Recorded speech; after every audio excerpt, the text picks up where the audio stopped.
राम मंदिर निर्माण के लिए इस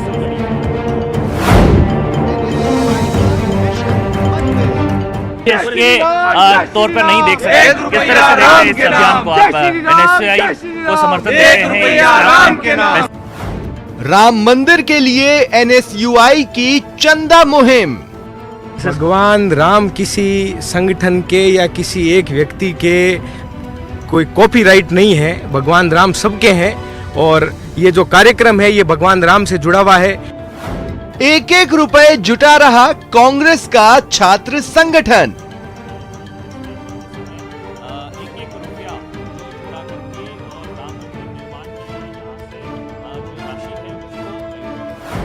कैंपेन की शुरुआत जयपुर के कॉमर्स कॉलेज से हुई।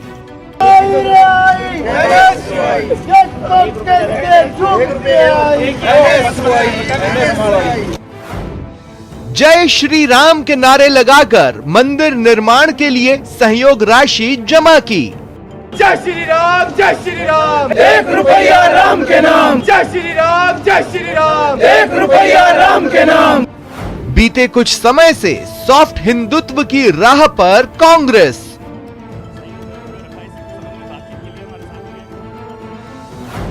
सॉफ्ट हिंदुत्व सत्ता का रास्ता।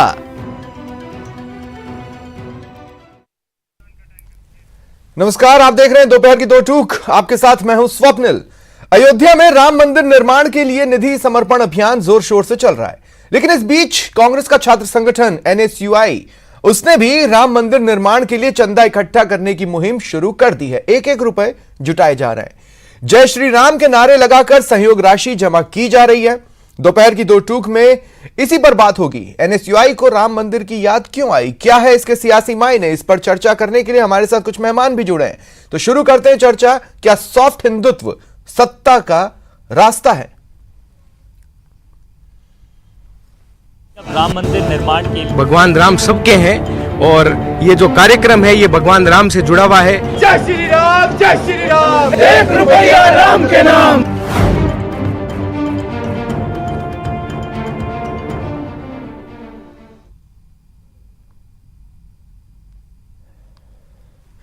और गेस्ट पैनल से आपको इंट्रोड्यूस करवा देता हूं। मेरे साथ प्रदेश अध्यक्ष एनएसयूआई के अभिषेक चौधरी जुड़ रहे हैं, लक्ष्मीकांत पारीख बीजेपी नेता हैं और ओम सैनी जी वरिष्ठ पत्रकार हैं, जिनसे हम इस विषय पर चर्चा करेंगे। लेकिन उससे पहले ये तस्वीरें आप देख लें और समझ लें। छात्र संगठन एनएसयूआई ने 1 रुपए राम के नाम अभियान की शुरुआत की है, जिसकी तस्वीरें थी। आप सभी गेस्ट का स्वागत है न्यूज 18 राजस्थान पर। अभिषेक चौधरी जी, आपसे शुरुआत करना चाहता हूं। अभिषेक, अब तक कांग्रेस ये कहती रही, अभिषेक सुन पा रहे हैं मुझे?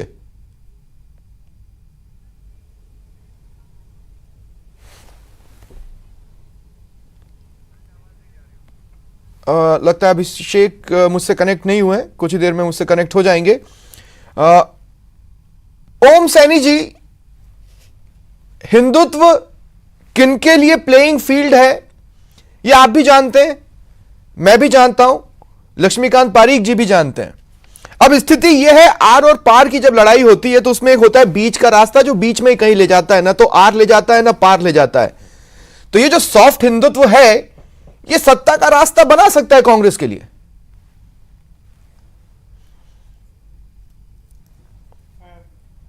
मुझे बड़ी हंसी आ रही है कि अगर जो राम के नाम पे दूसरा ग्रुप जिसे एनएसयूआई कह रहे हैं 1-1 रुपया मांग रहा, अगर इन्होंने अपनी हिस्ट्री पढ़ी होती तो इनको पता होता कि 1949 में जिस दिन 22-23 दिसंबर को रात को रामलला वहाँ स्थापित हुए, उस वक्त भारत के प्रधानमंत्री नेहरू जी थे और गृह मंत्री पटेल साहब थे, और यूपी के अंदर चीफ मिनिस्टर गोविंद वल्लभ पंत थे और दलित लाल किशोर नाम उनका शास्त्री जी गृह मंत्री हुआ करते थे। तो केंद्र ने कहा कि तत्काल हटाइए इनको, ये सारा सिस्टम बिगाड़ देंगे, सारा समन्वय बिगाड़ देंगे। यूपी ने भी बिल्कुल कहा कि बिल्कुल, दोनों चीफ मिनिस्टर ने गृह मंत्री ने दोनों ने कहा कि इसको हटाइए। लेकिन जो फैजाबाद के कलेक्टर थे करुणाकरण जी के बाद में ड्राइवर से लेके पत्नी से लेके खुद तक एमएलए वगैरह सब बने, उन्होंने इस आदेश को माना नहीं और ये काम चलता चला गया। ये इतिहास है। हाँ। इस इतिहास में यकीन करने वाले कांग्रेसियों को खासतौर से, क्योंकि उनके ही पूज्य लोगों ने ये सब चीजों पे ऐतराज किया था। अगर वो 1 रुपया मांगने जाते हैं और इस दावे के साथ में जाते हैं कि राम किसी का ही नहीं सबका है, राम सबका है तो फिर अल्लाह भी सबका है और उसके बाद में मसीह भी सबका है, तो फिर तो आप चर्च बनवाते रहिए, मंदिर बनवाते रहिए और साथ साथ में टेम्पल बनवाते रहिए। लेकिन जब से 5 अगस्त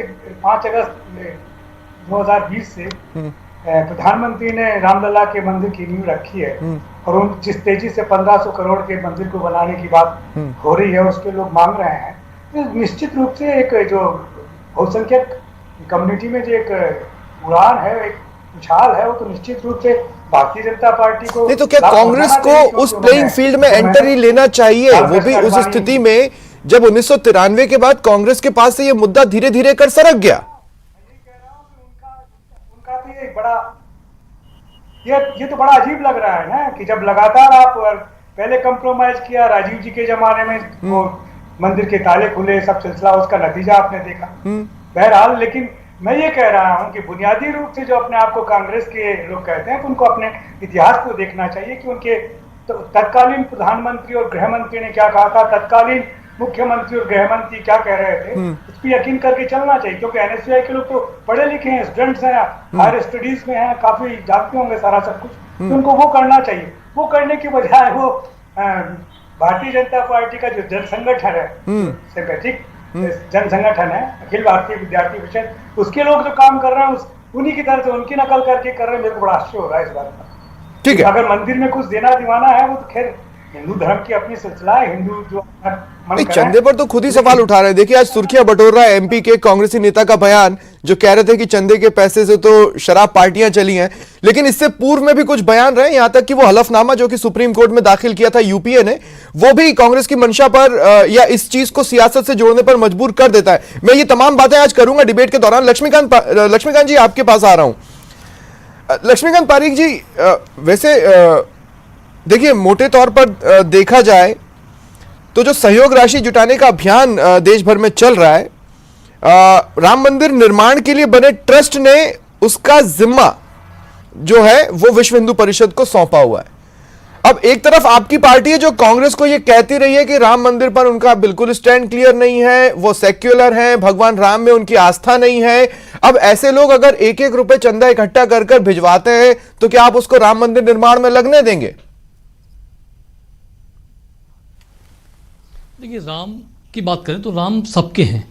राम का अस्तित्व नकारने वाले लोग आज राम मंदिर के लिए चंदा इकट्ठा कर रहे हैं, हमारे लिए बहुत सौभाग्य की बात है। तो आपको लगता है कांग्रेस राम भक्त हो गई है? कहते हैं राम पूरे भारत के नहीं, मतलब अब कांग्रेस की राम भक्ति पर सवाल नहीं है। आ रहा हूं, अभी शुरुआत की है मैंने, स्वप्निल जी मैंने स्वप्निल जी अभी शुरुआत की है। हाँ, बोले। अभी आप मुझे बोलने दें। हाँ। पूरी बात आपके सामने स्पष्ट कर दूंगा। देखिए, राम संपूर्ण विश्व के हैं, राम संपूर्ण ब्रह्मांड के, राम संपूर्ण व्यक्तियों के हैं। ठीक है, राम हम सबके हैं और राम के लिए यदि कोई धर्म, यदि पंथ, यदि विशेष के लोग चंदा इकट्ठा कर राम मंदिर के निर्माण में सहयोग करते हैं, स्वागत योग्य कदम है। लेकिन जो व्यक्ति, जो लोग राम के अस्तित्व को नकारते थे, कहते कि राम कभी हुए नहीं, काल्पनिक थे, आज भी लोग अब वोटों की खातिर, कुछ परिवर्तन की खातिर, कुछ चाहत की खातिर लगातार राम मंदिर के नाम पर चंदा इकट्ठा करते, तो निश्चित रूप से ओम जी की बात रही है कि साथ साथ पर बात लगती है।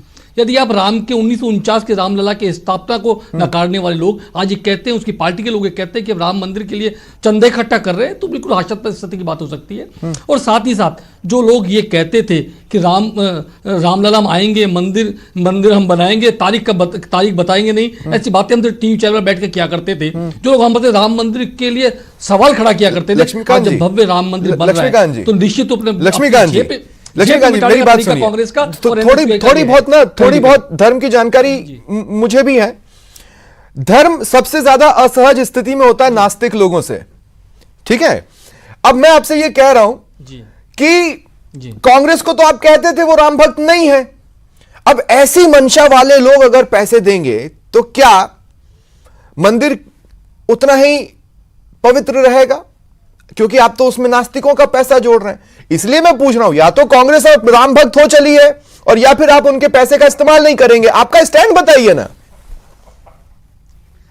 देखिए पैसे का इस्तेमाल करने का विषय तो राम मंदिर ट्रस्ट को तय करना है। हाँ। राम मंदिर ट्रस्ट तय करेगा किसका पैसा उस पर लग रहा है, किसका पैसा उस पर नहीं लग रहा। पहली बात, ये भारतीय जनता पार्टी तय करने वाली नहीं है। न भारतीय जनता पार्टी का इसमें कोई, भारतीय जनता पार्टी सिर्फ इतना योगदान है कि भारतीय जनता पार्टी अपने संगठनों के साथ, अपने लोगों के साथ, अपने कार्यकर्ताओं के साथ जन जन तक जा रही है और जन जन तक जा करके इस पैसे को वहां पर अपना योगदान वहां पर दे रही है। पहली बात तो भारतीय जनता पार्टी किसी भी दृष्टि से इसके अंदर इस प्रकार का तो फिर मैं आपको एक बात की तो बधाई देता हूं, आप पथ से भटके लोगों को कम से कम राम भक्ति के रास्ते पर ले आए और आज वो राम भक्त हैं।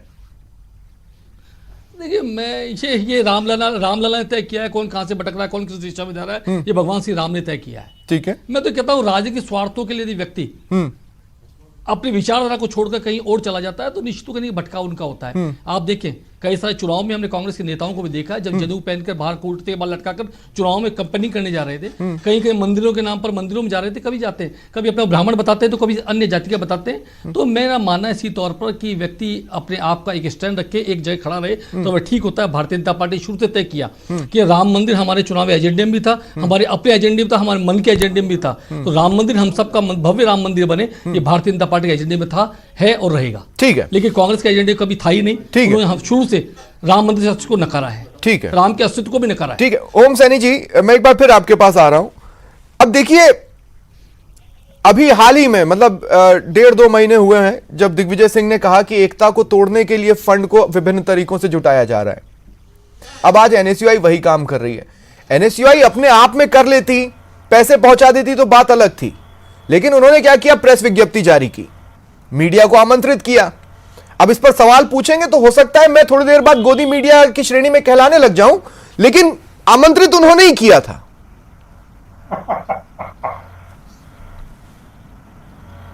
देखिए ये मुझे लगता है कि एनएसयूआई के जिन छात्रों ने ये जिम्मा लिया है, सुना कि वो कह रहे हैं कि राम तो सबका है, सिर्फ भारतीय जनता पार्टी या किसी जाति विशेष का हक नहीं है, ये ठीक बात है।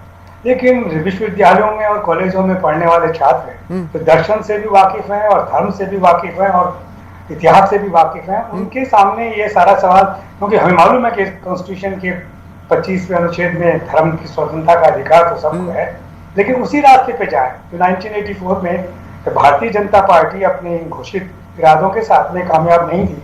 उसके बाद में रामलला की बात करके जो आंदोलन चला है, 303 पे उनकी हैसियत बनी है और वो घोषणा करके पहले से बुनियादी रूप से कहते रहे, तो उनमें अटपटा नहीं लगता। अब इसमें हिंदू समुदाय के सारे ही संप्रदाय शामिल है, उसमें कोई खास बात नहीं है। लेकिन कांग्रेस के जो लोग अपने को साइंटिफिक सोशलिज्म के अनुयायी मानते हैं, जो पंडित नेहरू और महात्मा गांधी के रास्ते को लेकर के चलने वाला कहते हैं और सारे धर्म और समन्वय ये सब बातें करते रहे, वो सब चलता रहा। ठीक है, और उसको लेकर देंगे वो सारा सब कुछ है। तो ऐसे में इनका ये सोचना और इनका ये मुकाबला मुझे वाजिब नजर नहीं आता। ठीक है, कि 1 रुपया राम के नाम पे हमें भी दे दो और हम मंदिर वहां पर जाकर के उन लोगों को देंगे, ये तो आश्चर्यजनक लग रहा है। हाँ ठीक है, मैं ये बताना चाहता हूं कि मेरे साथ अब अभिषेक चौधरी आ चुके हैं, एनएसयूआई के प्रदेश अध्यक्ष हैं। अभिषेक, स्वागत है न्यूज़ 18 राजस्थान पर। अभिषेक, मैं कुछ सवाल डिबेट की शुरुआत में आपसे पूछना चाह रहा था, लेकिन चूंकि आप थोड़ा लेट हो गए तो अब मुझे उसे बीच में पूछना पड़ रहा है। कांग्रेस लगातार ये कहती रही कि आस्था को लेकर हम कभी दिखावा नहीं करते, लेकिन आपने प्रेस विज्ञप्ति जारी की और मीडिया को आमंत्रित किया, ये मानते हैं आप? बिल्कुल, हमने एक कार्यक्रम क्योंकि आप सबको दिखाना चाहते थे, इस तरह का मतलब इसके पीछे एक सियासी एंगल हो सकता है। उस कार्यक्रम के माध्यम से हम जो संदेश देना चाहते हैं वो हम चाहते हैं कि लोकतंत्र के चौथे स्तंभ के माध्यम से पूरे देश तक पहुंचे, इसलिए हमने आप लोगों को बुलाया। ठीक है, क्या संदेश है?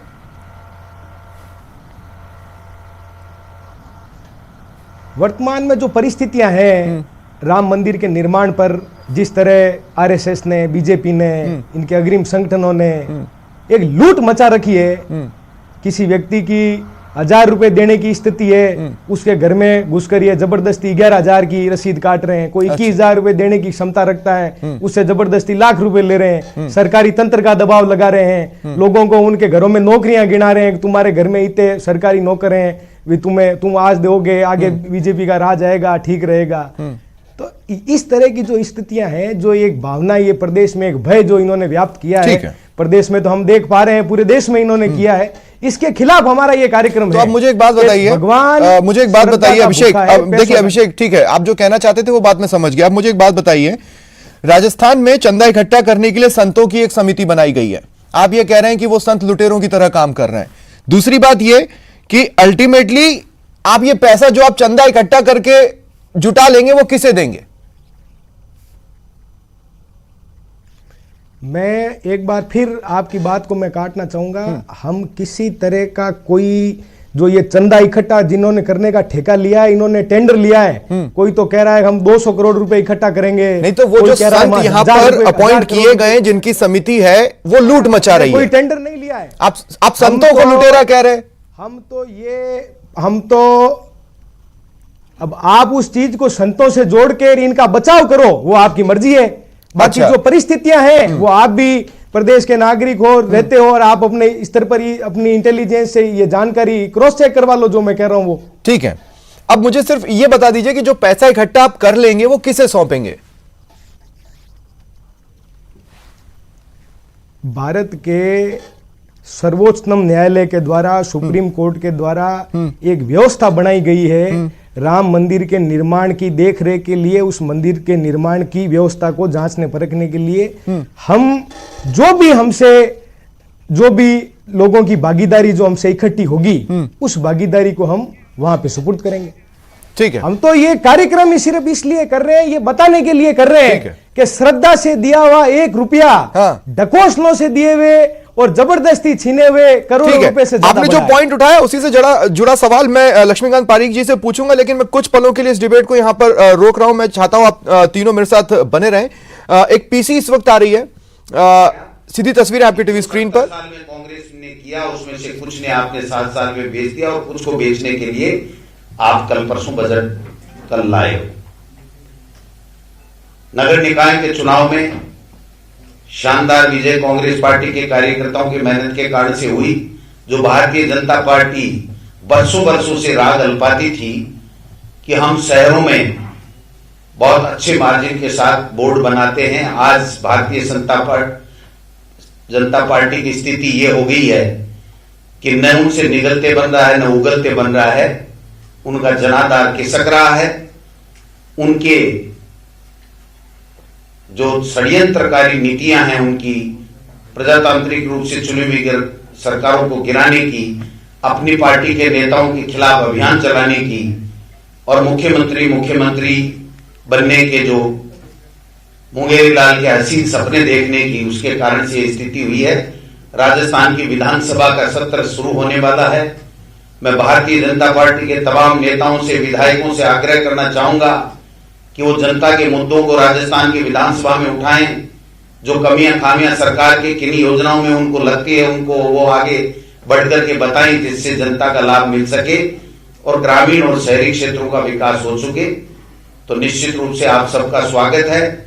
मैं चाहूंगा कि आदरणीय बंसल साहब भी 2 बात जो भी अपनी कहना चाहें वो कहें। आदरणीय बंसल साहब।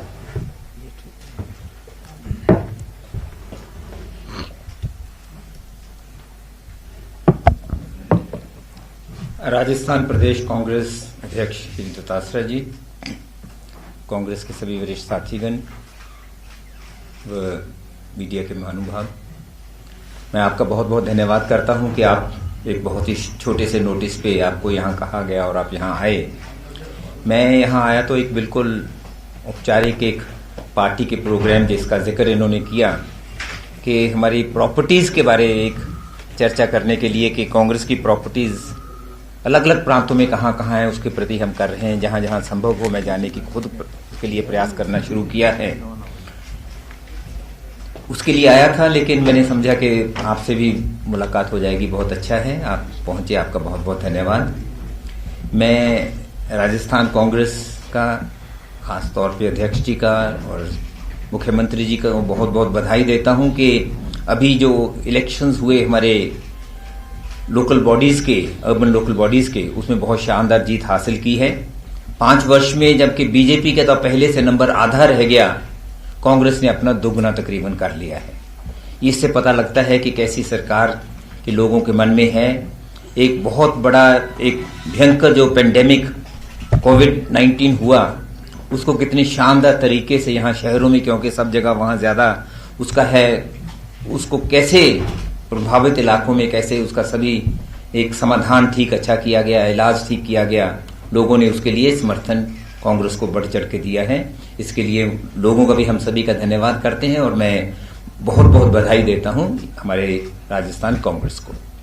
जैसे अभी तासरा ने कहा, मेरा मुख्य मंत्र तो आने का, सब जगह इनसे बैठ के चर्चा करने का, अलग अलग जगह प्रॉपर्टीज के, ताकि उसमें एक गंभीरता के साथ हम देख पाए कि हमारे यहाँ स्टेट कैपिटल में, उसके बाद जिलों में, ब्लॉक्स में कहां कहां हमारी पुरानी प्रॉपर्टीज कहीं भी हमारी कोई है, उसका हम वेरवा इकट्ठा करें।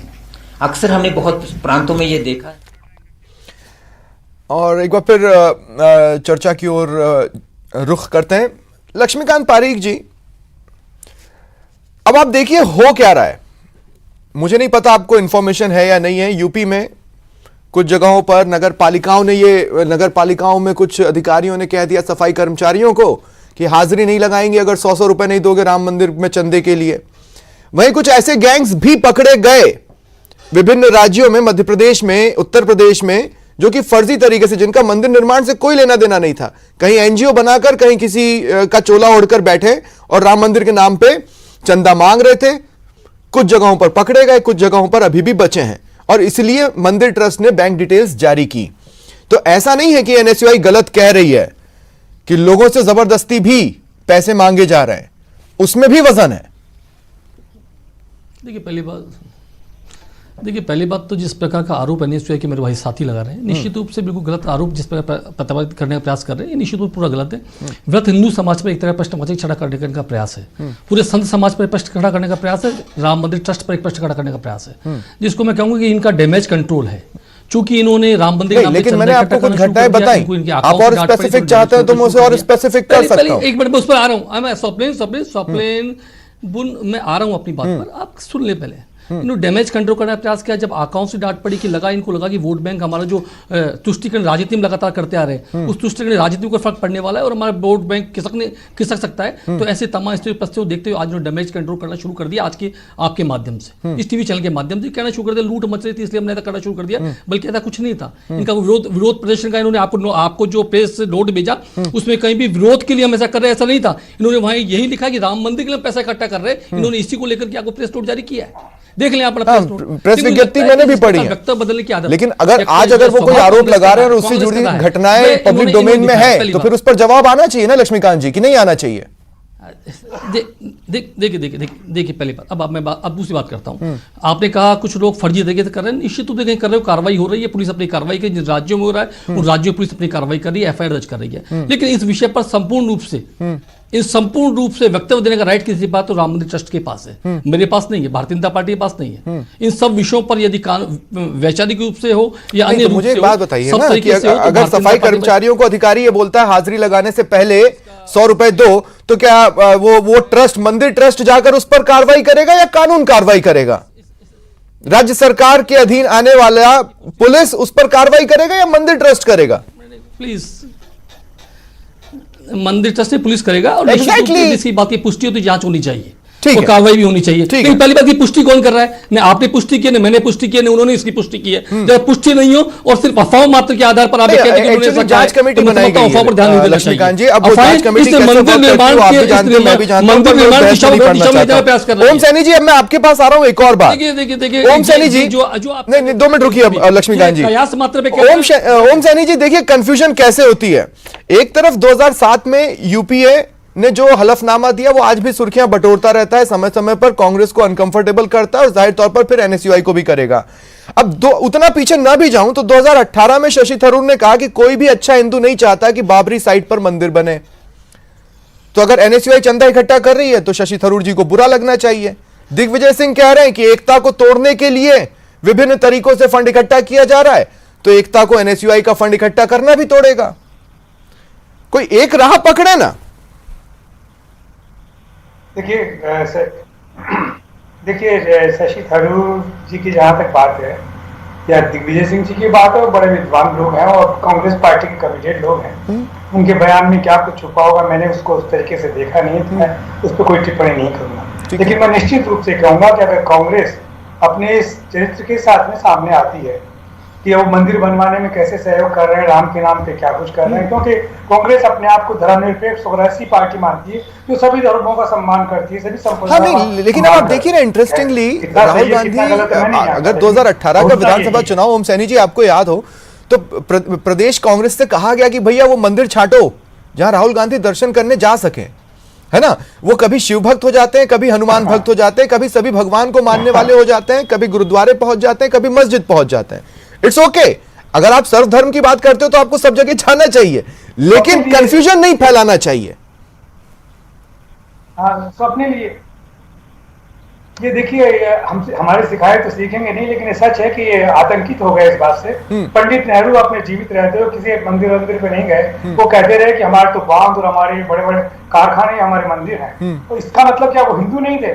वो जैसे हिंदू थे, उसमें कोई शक ही नहीं। लेकिन अब जो हिंदू हो रहे हैं वो स्टैब्लिश करना चाहते हैं, घोषित करना चाहते हैं, दिखावा करना चाहते हैं। एग्जैक्टली स्वभाव से मैं हिंदू हूँ, इसमें मुझे क्या कहने की जरूरत है? एग्जैक्टली मैं इसीलिए मैं पूछना चाहता हूं अभिषेक आपसे, कहीं ऐसा तो नहीं कि आप वो लोग जिनका प्लेइंग फील्ड ये रहा है उसमें घुसना चाहते हैं, क्योंकि वो प्लेइंग फील्ड आपके लिए फलदायक कभी नहीं रहा है?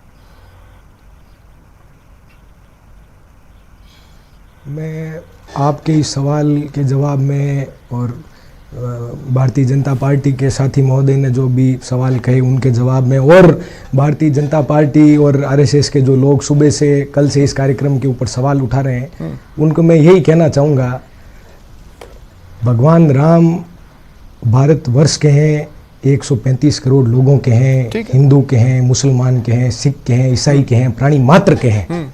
श्री रामचंद्र कृपालु बजु मन हरण भव भय दारुणम नव कंज लोचन कंज मुख कर कंज पद कंजारुणम कंदर्प अगणित अमित छवि नव नील नीरद सुंदरम पट पीत मानव तड़ित रुचि सुचि नौमि जनक सुतावरम। तो लक्ष्मीकांत जी, मैं चाहता हूं ये अगर आपने सुन लिया हो तो मैं डिबेट की शुरुआत में मैंने जो आपसे कहा था ना कि अब तो आपको मानना पड़ेगा कांग्रेस राम भक्त हो चली है। चलिए, बहुत बहुत शुक्रिया आप सभी का मेरे साथ जुड़ने के लिए और इस चर्चा में शामिल होने के लिए। फिलहाल इतना ही, नमस्कार।